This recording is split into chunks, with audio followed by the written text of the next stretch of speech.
in 1916, just still in his 20s, after founding the UNIA in Jamaica in his mid-20s. He said, "The world has made being black a crime. I intend to make it a virtue." Yes, that's a critique of a vicious legacy of white supremacy. And that legacy grounded in predatory capitalist processes that make their moves in stealing land from other peoples and committing genocide in those peoples on that land in the New World. We haven't got to Gaza yet. That's genocide here. And then brings working people from all around the world and subjugates them and exploits them no matter what color they are, because the priority is profit, profit, profit, rather than satisfying the basic needs of those Sly Stone called everyday people. And then the vicious forms of patriarchy that lose sight of the rich humanity of the majority of humankind who are our sisters of different colors and countries. The ugly forms of homophobia and transphobia, so that a genius who grew up just around the corner named James Baldwin, the son of Harlem, a genius who would transform the essay from Montaigne all the way through Emerson, all the way through an Edmund Wilson, and say, yes, I'm going to dip this genre, this essay, into the doings and sufferings of black people in such a way that it's going to have a rhythm and a polyrhythm and a syncopation and a sophistication and a gut bucket funk that the world has never seen on the page. That's where we are, Harlem. Give it up for Harlem! Give it up for Harlem! Give it up for Garvey! Give it up for James Baldwin! The great Sonny Rollins grew up right around the corner. Maureen Hansberry, office right across the street. Raising in the sun. This place is consecrated even before we got here for many, many generations of struggle. In this campaign, I don't even call it my campaign. I happen to be a public face of the campaign, but I'm nothing but a little small wave in a great ocean of a great people, of a great tradition of struggle. But in the face of overwhelming hatred for 450 years, we keep dishing out love warriors every generation, and that's why we call the love warriors. That's not just a phrase. That's not just a name. That's the spirit of Emmett Till's mama when she looked on her baby in Roberts Temple Church of God in Christ in August of 1955 in Chicago. And the whole world cast a light on Brother Emmett, 14 years old, killed by cowardly terrorist white supremacists in Mississippi. Dropped his body in the Tallahatchie River. They had to scoop it up. When she stepped to that lectern with tears in her eyes, what did she say to the world? She said, I don't have a minute to hate. I will pursue justice for the rest of my life. What goes into the shaping and molding of that kind of moral and spiritual greatness where you intend always to fight, always to swing, always to be resilient, always to resist, but do it in the name of a love and justice that begins on your side of town, in your family, your neighborhood, your tradition, but embraces oppressed people all around the world. That's the tradition that I come from. And I intend to be faithful unto death. I don't care how popular or unpopular, I don't care what name you call me, anti-Semitic, anti-American, whatever the name is, I'll learn and I'll listen, I'll critically filter it, and then I'll look and say, Harriet Tubman, what do you have to say? Frederick Douglass, what do you have to say? Martin King, what do you have to say? Malcolm, what do you have to say? Ella Baker, what do you have to say? Fannie Lou Hamer, what do you have to say? And I ain't even got to the vanilla side of the struggle. And I know my dear brother Norman, who has such a deep love relationship with the one and only Paul Robeson. Give it up for Paul Robeson. Brother Paul, W.B. Du Bois, what do you have to say? Benjamin have to say? Noam Chomsky, Edward Said, what do you have to say? Can we put a smile on your face to muster the courage to tell the truth? So this campaign is nothing but a moment in a movement. It's the spillover of the love warriors. It's the spillover of the freedom fighters in the face of the terrorism that my brother Charles Barron was talking about. It's the spillover of the joy shares in the face of sorrow that Aretha Franklin's and Luther Vandross said. The main ingredient grew up right around the corner. Donald McPherson died at 22 years old, and here come Cuba Gooding Sr. Brother Jim Farrows know what I'm talking about. Sharing that joy in the face of overwhelming sorrow. Wounded healers in the face of unbelievable trauma. That's what this campaign is about. And in so many ways, it's an attempt to reintroduce the country to the best of itself. That if you want to understand the best of the country, you're going to have to be in contact with folk who choose integrity, honesty, decency, generosity, unbelievable courage, cutting against the grain in the world but not of the world, looking for something bigger than them, beyond their narcissism, beyond their hedonism, beyond their rapacious individualism, creating solidarity, creating community, and doing it in such a way that you still had a smile on your face and a little style in your walk. My dear sister Madeline knows what I'm talking about. Oh, yes, she does. Spending all that time with Brother Danny Fitzgerald. Oh, you know what I'm talking about. The Lost Wandering Blues and Jazz Group. You and Vanilla Sister rooted with the chocolate ones because it's human all the way down. But we have to be able to be honest enough to come to terms with the forms of hatred coming at us. And in order to deal with this present moment, this is a moment in which the American empire is imploding with forms of spiritual decay and moral decadence. There's been 70 empires since the emergence of the species in Africa. United States is number 68. Every empire comes, every empire goes, and oftentimes it has to do with military outreach, just like the United States, $62 for every one discretionary dollar going to the military. 800 military units around the world, 130 special operations around the world. Why? Because those in Washington believe in the full spectrum dominance. We must dominate every corner, every nook and cranny of the world. That's not just an imperial empire, it's an imperial policy. And every empire will collapse. And we are witnessing that implosion, that decay, that decadence, with an organized greed so intimately connected to the institutionalized hatred. So you get to routinize indifference toward the suffering of others. The great Rabbi Heschel used to say, indifference to evil is more insidious than evil itself. And so much of our culture is an attempt to create structures of feeling and value such that people are indifferent to those who are suffering. That's why there hasn't been a stress on poverty since Martin Luther King Jr. was shut down like a dog in Memphis when he talked about poverty, white supremacy, militarism, and materialism being the four factors that would bring the American empire to an end. That's Brother Martin, 39 years old in Memphis.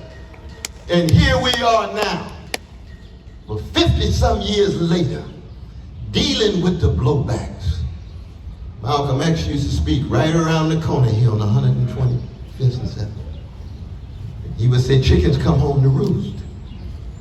Chickens come home to roost. And what does chickens coming home to roost mean? It's the blowback that comes when you deny.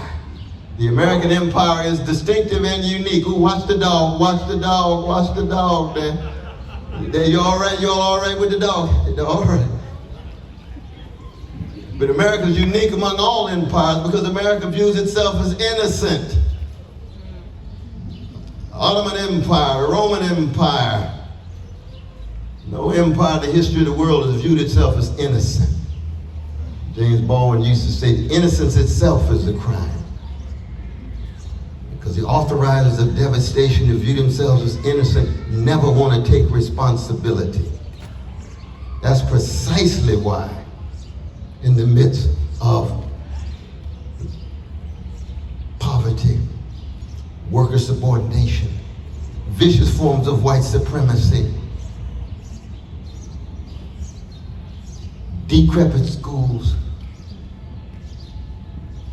inadequate housing, or sometimes no housing available at all with escalating unhousedness and homelessness.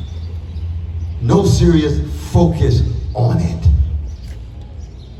No responsibility, no accountability as the greed intensifies at the top. 1% of the population, 90% of the wealth they have.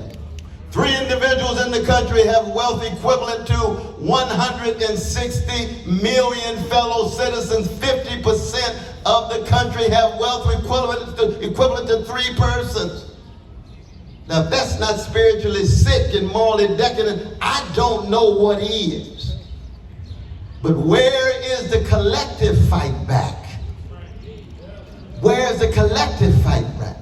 And what is distinctive about Gaza, very much like what happened in the 80s with the apartheid regime in South Africa, very much like Vietnam in the 60s, we ripped the veil off and you discover how the lies have been hiding the crimes.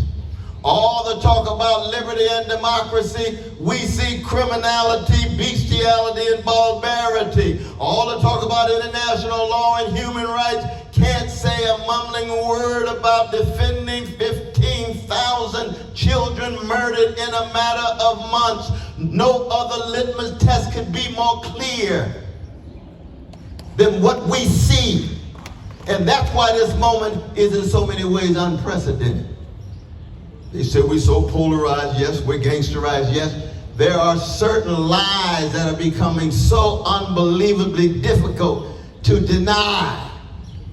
The innocence is being revealed to be itself a lie. So Biden says it's not a genocide. He's been a genocide enabler, now he's a genocide denier.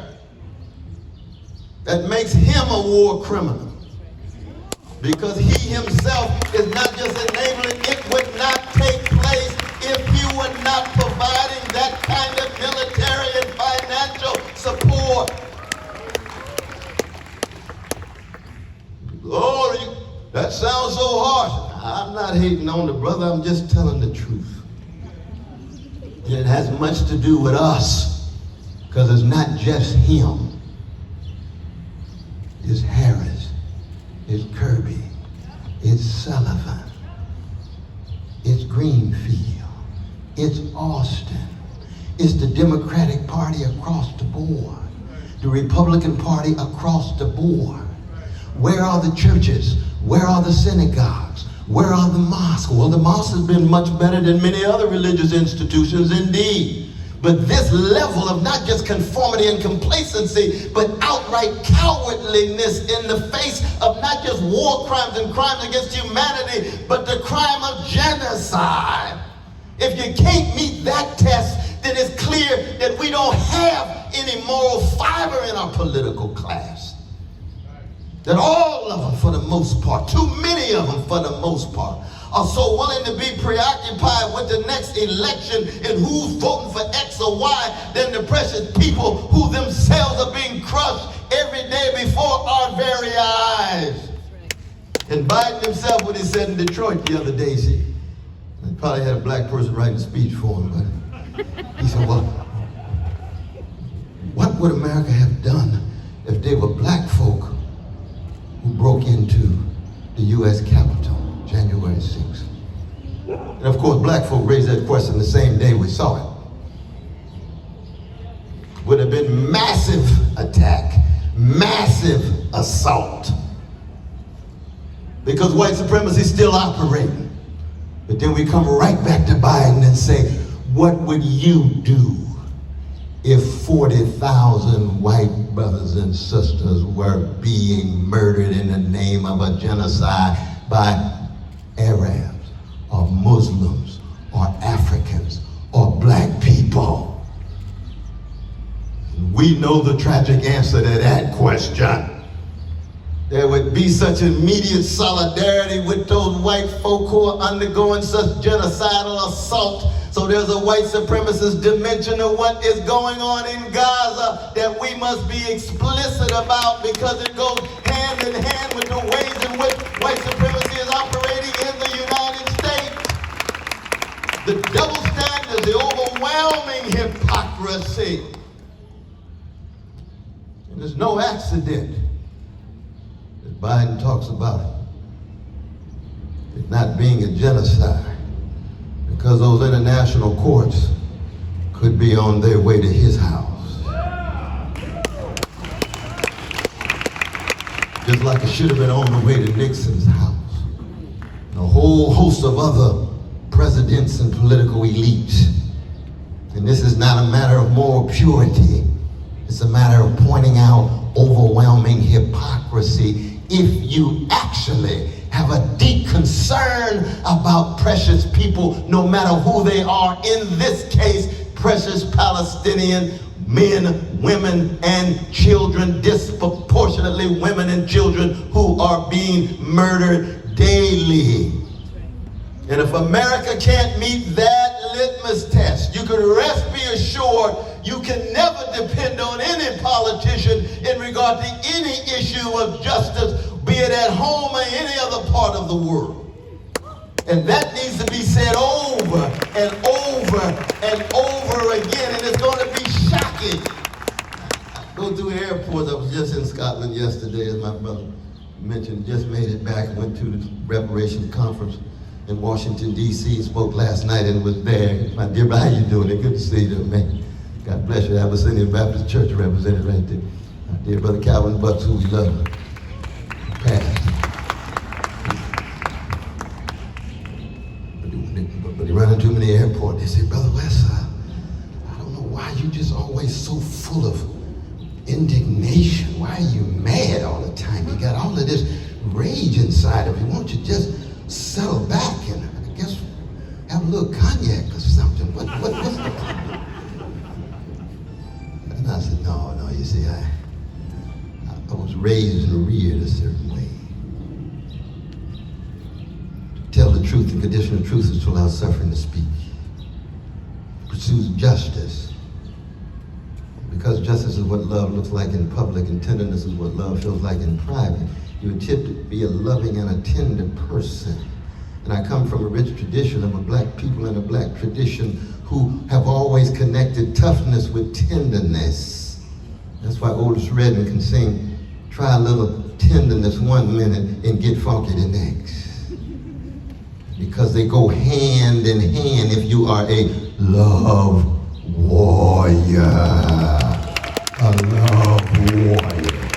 And people say, oh, Brother West, love has no role in politics whatsoever. What's all this talk about tenderness and sweetness and gentleness? I said, no, I'm going to be true to my tradition, and I come from a soulful people, and soul ain't nothing but the sharing of a soothing sweetness against the backdrop of grim catastrophe.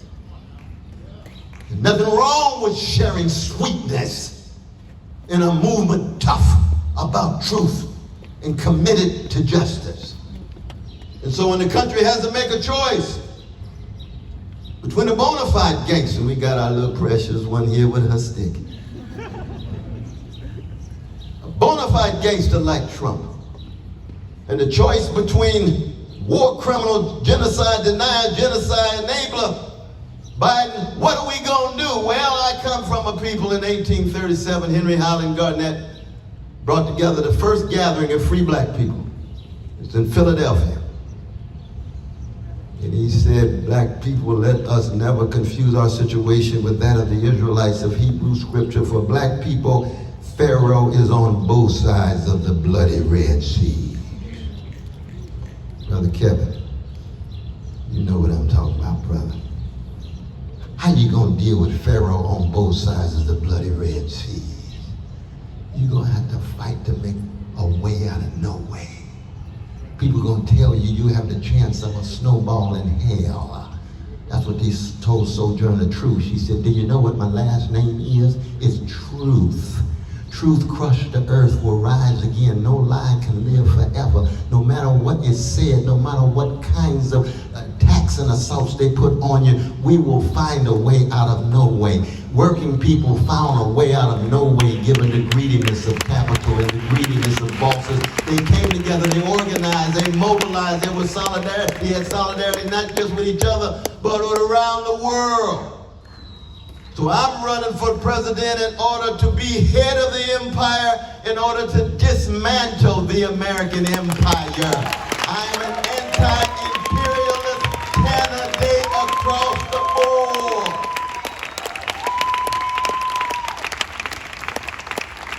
In the name of Lambe Lumumba, my dear brother who comes right out of this great community. Never forget that, brother. Always on fire as an anti-imperialist.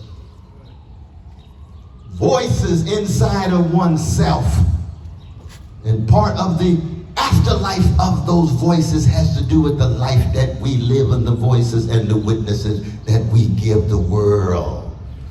So I'm abolitionist about poverty, absolutely. I don't want a liberal version of dealing with poverty. We can abolish poverty. They just authorized $200 billion for F-35, 20 of them. That money could be transferred in such a way that we could wipe out poverty with basic income, but a right at human housing as a right, health care as a right, supporting the militant wing of the trade union movement to make sure that the trade union movements themselves don't become so accommodated to the bosses that they give up on making the stronger, crucial demands so that workers can live lives of decency. Dealing with the fossil fuel greed, the greed of the fossil fuel companies at the top that are inseparable to sit at the center of the ecological crisis, making it difficult to make the shift from extractive economies to regenerative ones. We can go on and on and on. But if we don't get ourselves together, if we don't get our souls together, if we don't get fortified enough, the muster, the courage to tell the truth, the courage to organize, the courage to sustain our struggle. Remembering what Martin King said when he said, I'd rather be dead than afraid. And Mary Ellen Pleasant said when she said, I'd rather be a corpse than a coward. That's what love warriors do. That's what you all have been doing. We just got North Carolina yesterday. Just got North Carolina yesterday. Oh yes, we on the move. North Carolina means the world to me because that's John Coltrane country. That's a love supreme. That's Giant Steps. That's After the Rain country. Yes, indeed. So the question becomes, will we be fortified? Will we fight together? Will we stay together? Will we struggle together? Even if we have disagreements, we have to have a commitment deeper than the disagreements, because the focus is on the suffering of precious people to make sure that their lives are such that they can live them with decency and dignity. That's what we are about. That's what we are about. And the only way you do that is have a moral and spiritual backdrop and a moral and spiritual spine. And don't let folk divide and conquer. I tell the story all the time, and people come up to me and say, Brother West, I'm so glad to be your white ally. I said, my white what? Your white ally. I said, oh, let me tell you a story. There's a brother named Jerry used to play the drums for Sly and the Family Stone. They were right here in this park in 1969, a few months after Woodstock. The Questlove just put in a film. And if you look at Sly, you saw Vanilla Brother playing the drums. And when Sly says, I want the drummer song, he didn't say, we're going to have a white ally play the drummer song. No, the white brother's in the band. He's in the band. He's not a white ally. When you're in the band, that's part of the solidarity. You already have earned your space. he hits the drummer song, and then Larry Graham hits the bass, then Sly hits the organ, and same is true with Miles Davis, with Bill Evans. He's a white brother on the piano. You think Miles gonna turn to Gil and say, we gonna have a piano solo by the white ally? No, he's a white brother in the goddamn band. When you're in the band, you've already earned your spot because you sacrifice, because you're willing to pay it all. That's what this campaign is about. Thank you all for being here. Stay strong. Stay strong. We are changing the world. We're going to continue to change the world. Nobody's going to discourage us. Nobody's going to try to beat us down. Brother Steph, thank you so much for your magnificent work, and all of you who are here.